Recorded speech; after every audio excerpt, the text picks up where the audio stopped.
오늘 그리스도인의 삶은 섬김의 삶이라는 제목으로 말씀을 함께 나누고자 합니다. 한마디로 우리 그리스도인의 삶은 뭐냐? 섬기는 삶이죠. 예수님이 왜 오셨느냐? 우리가 잘 아는 것처럼 예수님은 마가복음 10장 45절에서 인자가 온 것은 섬김을 받으려 함이 아니라 섬기려 왔다 그랬어요. 도리어 자신의 목숨을 대속물로 내어주기까지 하셨던 것을 우리는 기억을 합니다. 그래서 예수님 자체가 섬김이죠.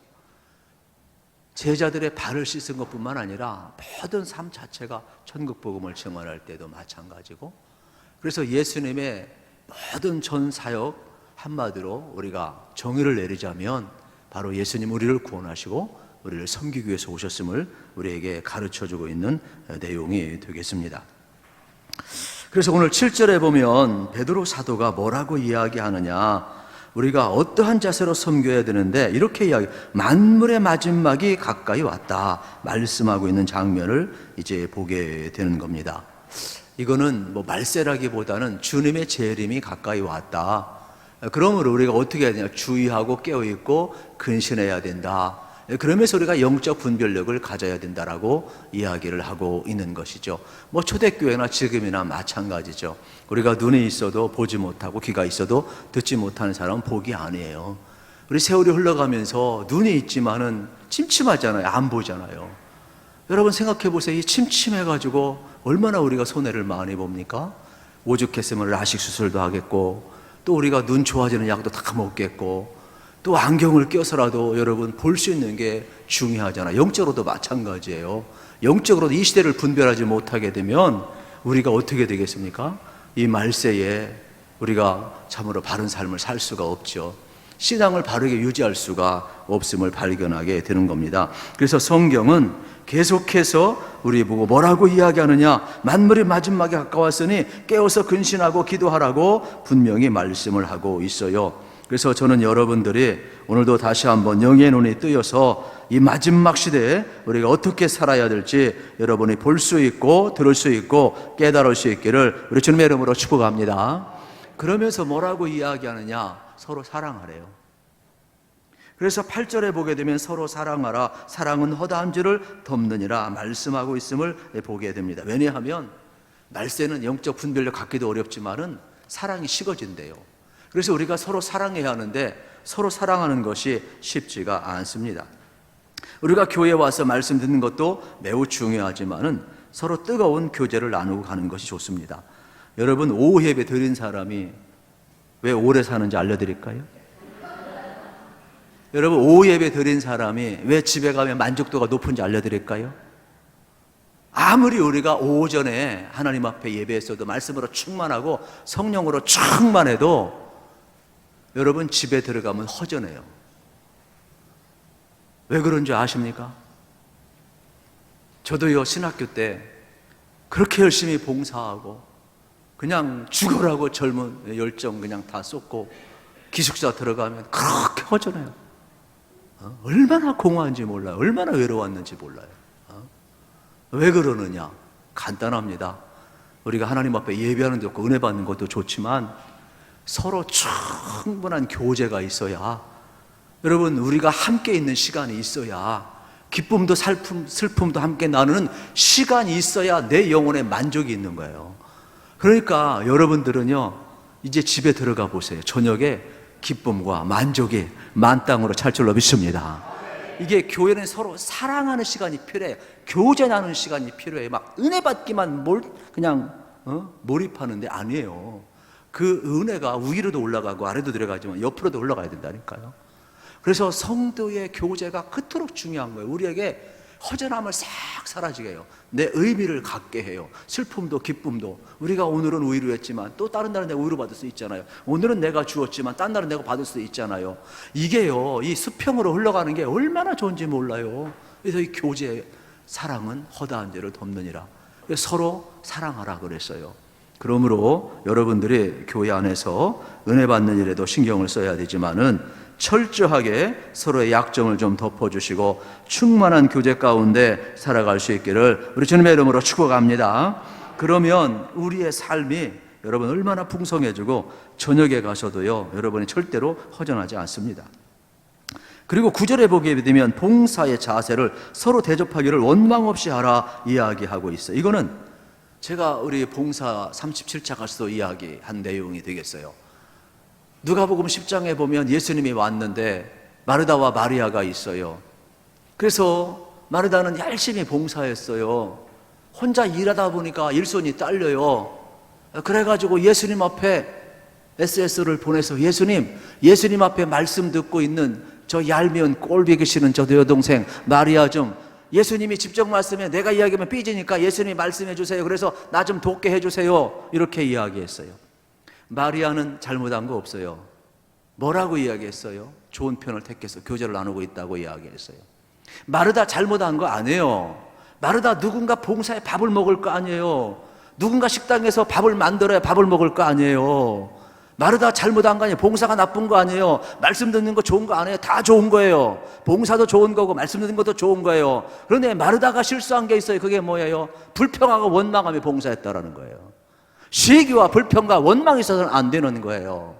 그래서 예수님 앞에도 투덜대면서 예수님의 권한을 이용해가지고 예수님이 말씀하면 마리아가 나를 도울 것 아닙니까? 예수님, 나는 바빠 죽겠는데 왜 지금 저 꼴보기 싫게 말이야. 지는 예수님 앞에서 이렇게 쳐다보고 있으니까 나는 열심히 일하고 있는데. 봉사가 나쁜 게 아니라니까요. 누군가 해야 된단 말이에요.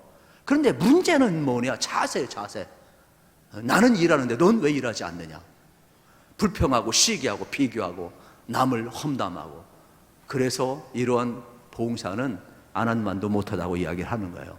봉사를 폄하하는 거 절대로 아닙니다. 봉사하려면 원망 없이, 시비 없이, 감사함으로. 할렐루야. 요거를 이야기하는 거예요. 그래서 봉사도요, 똑같은 거예요. 예수님 대접한 거예요. 말씀 듣는 것도 예수님 대접한 거예요. 똑같은 거예요, 여러분. 그러나 자세는 달라요, 자세는. 그래서 성경은 이 이야기를 했어요. 그래서 우리가 37자 그 의료, 비용, 기술, 봉사, 다문화 이런 모든 그런 사역을 하면서 제가 그런 이야기 했어요. 서로 불평과 원망 없이 하자. 일하다 보면 내 관점에서 보면 다른 사람 다 농땡이 까는 것 같아. 나만 열심히 일하는 것 같아. 그러다 보면 불평과 원망이 나오게 되어 있어요. 그러면 안 돼요. 시기, 원망 이러면은 마귀가 틈타기 때문에 봉사 안 한 만도 못한 것이 되겠죠. 그래서 감사함으로 하라, 시기함으로 하지 말라, 서로 불평하지 말라. 그러면서 일이라는 것은 그런 거예요. 일이라는 것은 보이는 사람이 하는 거예요. 보이는 사람이. 교회에 있잖아요. 어떤 일이 보인다. 그건 내가 해야 될 일이지 네가 하라가 아니에요. 많은 사람들이 착각하는 게 뭐냐? 봉사는 어떤 교회 문제가 보인다. 그러면 하나님이 그 아무나 다른 사람은 그거 안 해도 문제 없어. 그 보인 사람은 불평하고 원망하라는 게 아니에요. 그 문제를 그 사람이 해결하라 이 말이에요. 하나님은 여러분에게 은혜와 은사 주신 줄로 믿으시기를 축복합니다. 그래서 성경적인 원리를 알면 봉사의 자세를 우리가 잘 배울 수가 있다. 이러한 말씀이 되겠습니다. 그러므로 우리는 서로 원망 없이, 시비 없이, 불평 없이 내게 주어진 은혜와 은사대로 잘 감당하게 되면 봉사가 여러분 얼마나 복이 되는지 모릅니다. 하나님은 여러분의 봉사, 여러분의 수고 절대로 헛되게 하지 않습니다. 소자에게 냉수 한 그릇 대접해도 그 상 잃지 않겠다고 이야기했는데 여러분이 예수의 이름으로 봉사한 것 왜 하늘에 안 쌓겠습니까? 하나님은요, 여러분의 수고를 전부 다 기억하신다고 그랬어요. 행한 대로 갚으신다고 그랬어요. 그러므로 여러분의 수고는 절대로 헛된 것이 아님을 우리는 알아야 되겠습니다. 다만 우리가 수고할 때 여러분들이 어떻게 됩니까? 무엇을 하든지 죽게 하듯 하고 사람에게 하듯 하지 말라, 이 말씀을 기억했으면 참 좋겠어요. 그리고 또 한 가지 우리가 기억을 해야 될 것은 우리가 하는 봉사는 우리의 만족을 넘어서 여러분 궁극적으로는 하나님께 영광이 되겠죠. 오늘 우리가 이제 잠시 후에 여러분 보고도 하고 간증도 하고 이제 영상도 보게 될 것입니다. 이러한 모든 사역들은 우리가 하는 것은 뭐냐? 하나님께 영광 돌리기 위함이 되겠지요. 그래서 제가 이 보고받은 대로 사역을 쭉 보니까 나이라면 시간이 다 갈 것 같아서 나중에 여러분 간증 보시고 영상 보시고 보고 받으시고 은혜 받으시길 축복합니다. 오히려 거기에 더 다이나믹한 아주 짧지만은 강렬한 메시지가 있는 거예요. 보고와 영상과 이 간증은 우리가 다 나와서 하면 좋겠지만은 이게 어렵죠.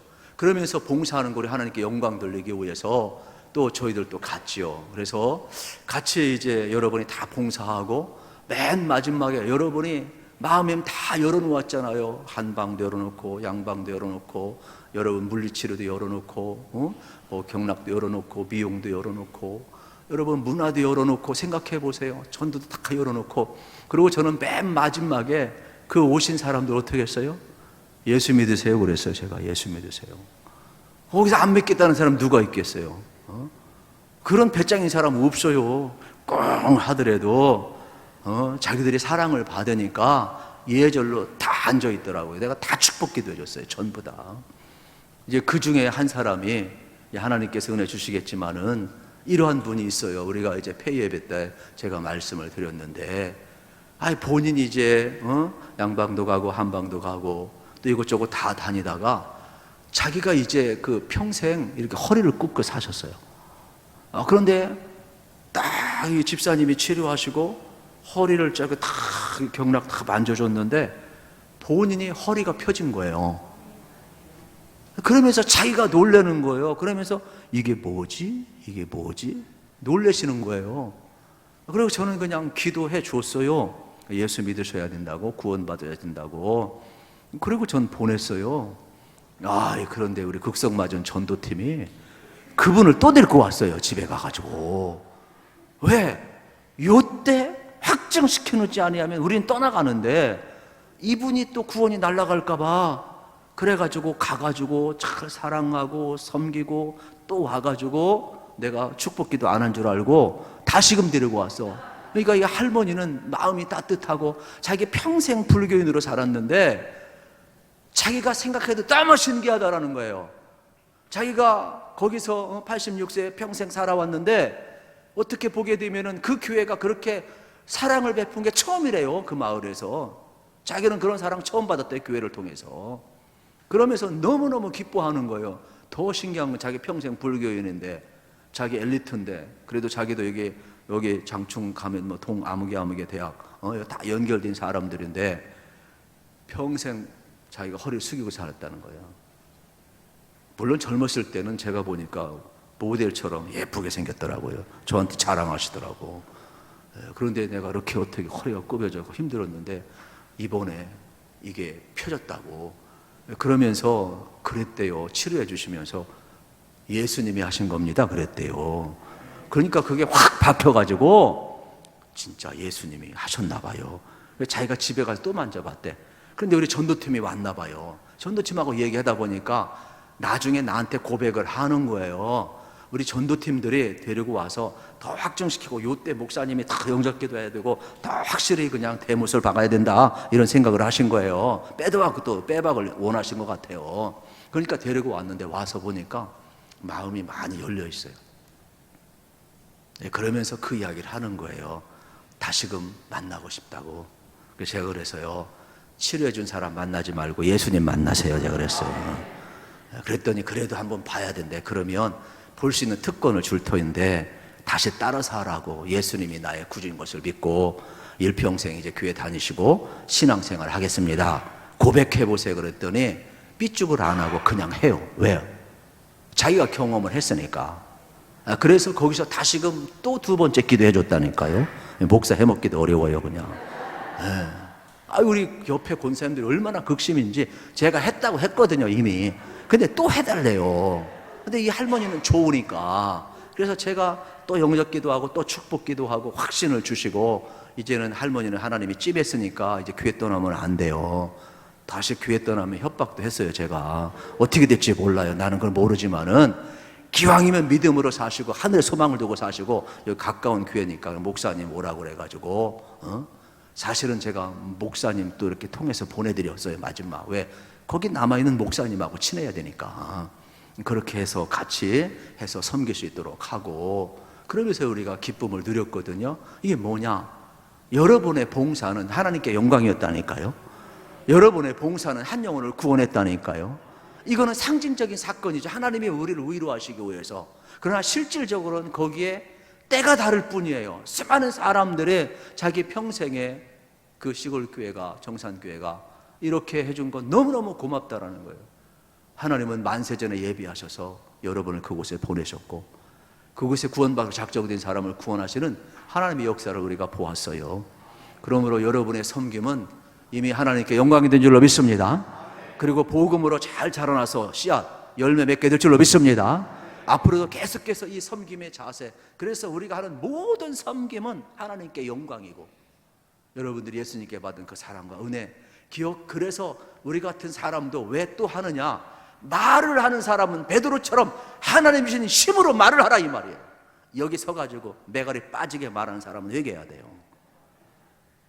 어떻게 강단에서 마지막 순간까지 하나님 주신 힘으로 여러분 말씀을 전해야지. 똑같아요. 봉사도 마찬가지예요. 봉사도 하나님 주신 힘으로 봉사하라고 그랬어요. 그래서 봉사하러 가가지고 나 죽겠네 하는 사람은 안 가야 되는 거예요. 하나님 주신 힘으로. 그러니까 말도 여러분 손으로 하는 봉사도, 우리 봉사는 딱 두 가지밖에 없어요. 그걸 대표적으로 말로 한다고 하고 성경은 손으로 한다고 이야기해요. 목회자들은 말로 한다고 하고 여러분들 손으로 한다고 이야기를 하는 게 이게 성경의 대표적인 표현이에요. 그렇기 때문에 우리가 하는 이 모든 것 하나님 주신 힘으로 여러분 말로 복음을 전하든지 여러분 손으로 섬기든지 하는 힘으로 하셔서 하나님께 영광 돌리기를 축복합니다.